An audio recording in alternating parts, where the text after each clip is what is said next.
Hi everyone, मैं हूं मनोज। आज हम बात करेंगे मेडिसिन वर्सेस सप्लीमेंट के बारे में। तो दोस्तों, जब कोई भी न्यू मॉलिक्यूल डेवलप होता है तो उसके ऊपर पेटेंट होता है। पेटेंट से लेके डोसेज फॉर्म बनने तक एक लंबी प्रोसीजर रहती है मेडिसिन में, जिसमें कि डोसेज फॉर्म बनाया जाता है एक्सिपिएंट को यूज़ करके। पहले ड्रग में क्या होता है कि जब न्यू मॉलिक्यूल डेवलप होता है तो उसके ऊपर क्लिनिकल ट्रायल्स होते हैं, फिर उसका डोसेज फॉर्म बनाया जाता है, फिर उसमें भी एक्सिपिएंट रहते, फिर उसके effect, side effect, indication, Contra indication, ये सब पैरामीटर उसके स्पेसिफाई किए जाते हैं और उसके बाद वो यूज़ में आता है। तो दोस्तों, मेडिसिन में अलग अलग टाइप के रहते हैं, होम्योपैथिक, एलोपैथिक, आयुर्वेदिक। तो दोस्तों, मेडिसिन कैसा रहता है कि ट्रीटमेंट और डायग्नोसिस में भी यूज़ होता है, और वो क्योर डिसीज़ को क्योर करना उसका टारगेट रहता है। इसके लिए अलग अलग तरह की ड्रग डिलीवरी सिस्टम भी रहती है।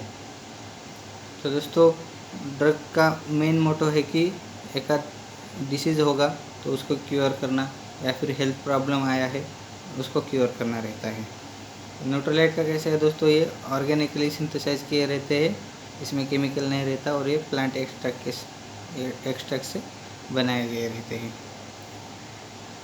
और दोस्तों, मेडिसिन का कैसा रहता है कि उसको क्विक रिजल्ट आना चाहिए, या फिर एक आध डिसीज़ है या फिर एक आध हेल्थ प्रॉब्लम है उसको वो क्विक इफ़ेक्ट लाता है या फिर ट्रीट करता है।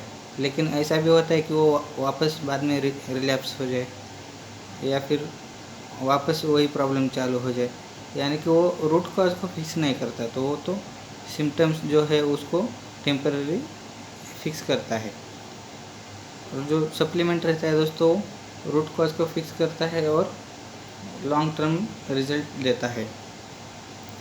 तो दोस्तों, जैसा कि मेडिसिन एक आध डिसीज़ ट्रीट करने में या फिर क्योर करने में टारगेटेड रहते, वैसा सप्लीमेंट का नहीं रहता। सप्लीमेंट का प्रिवेंटिव रोल है कि वो बॉडी सिस्टम को, अपने बॉडी डिफेंस सिस्टम को परफेक्ट बनाने में रहता है, और उसको बॉडी सिस्टम इंक्रीज करेगा और जो कुछ डिसीज़ है या फिर कुछ हेल्थ प्रॉब्लम आएंगे उसको प्रिवेंट करने का वो काम करता है।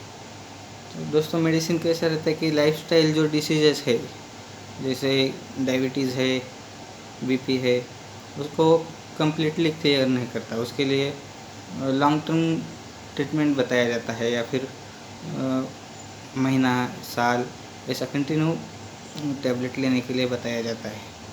दोस्तों, न्यूट्रलाइट का कैसा है कि ये हेल्थ के लिए प्रिवेंटिव काम करता है, और जो लाइफस्टाइल डिसीज़ है वो कम्प्लीटली क्लियर करने में इसका मदद होता है।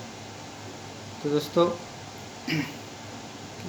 मेडिसिन में ऐसा भी होता है कि हम एक डिसीज़ के लिए मेडिसिन ले रहे हैं, उसका साइड इफ़ेक्ट होके कुछ दूसरा डिसीज़ भी हो सके, लेकिन न्यूट्रलाइट में वैसा नहीं होता। वो तो हमें सिर्फ हमारी जो डेली कंजप्शन है उसमें जो प्रोटीन, विटामिन, जो न्यूट्रलाइट जो कम पड़ रहे हैं उसको वो कंप्लीट करने के लिए न्यूट्रलाइट काम करता रहता है। जैसे कि हम 100% न्यूट्रलाइट कंजप्शन नहीं कर सकते हर रोज़, इसलिए क्या रहता है कि